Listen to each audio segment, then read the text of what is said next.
Gémeaux. En 2026, tout va bouger. Mais cette fois-ci, c'est toi qui vas choisir la direction. 2026 sera ton année du reset cosmique. Uranus, jusqu'en avril, secoue encore ton inconscient et tes certitudes, pendant que Saturne et Neptune, en bélier, t'invitent à faire le tri dans les rêves des autres et les tiens. Tu vas trouver une lucidité rare en 2026.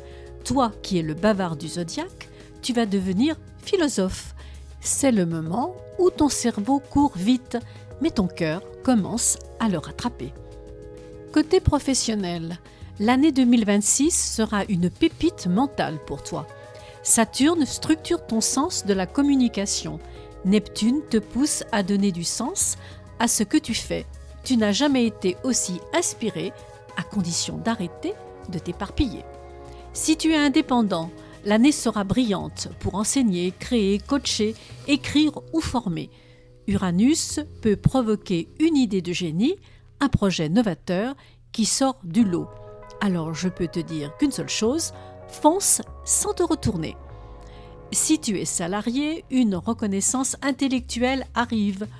On t'écoute enfin pour tes idées, pas seulement pour ta rapidité. À partir du deuxième trimestre, un changement de poste ou une mission stratégique te redonne ta place. Si tu es chercheur d'emploi, la parole devient ta meilleure alliée.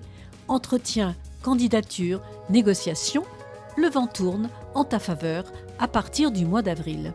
Tu es brillant, mais attention au syndrome du jongleur fatigué. Concentre ton énergie sur un projet phare. L'esprit est comme un parachute, il ne fonctionne que s'il est ouvert, disait Albert Einstein. Côté sentimental, les mots qui guérissent ou qui séduisent. En amour, tu seras profond et vrai. Tu ne veux plus séduire pour combler le vide, mais communiquer pour être compris. Saturne t'apprend à t'engager autrement, avec conscience. Si tu es en couple, dialogue constructif mais parfois intense. Vous apprendrez à mieux écouter au lieu de répondre trop vite. Les couples sincères sortent plus solides que jamais. Si tu es célibataire, grande période de rencontre entre mars et juillet, notamment via le travail ou un cercle intellectuel.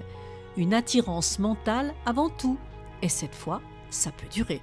Et si tu es dans un entre-deux, l'année va trancher. Soit tu vas officialiser, soit tu vas te libérer.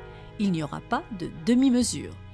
Petit conseil astro, choisis les relations qui te nourrissent l'âme, pas celles qui te volent ton sommeil.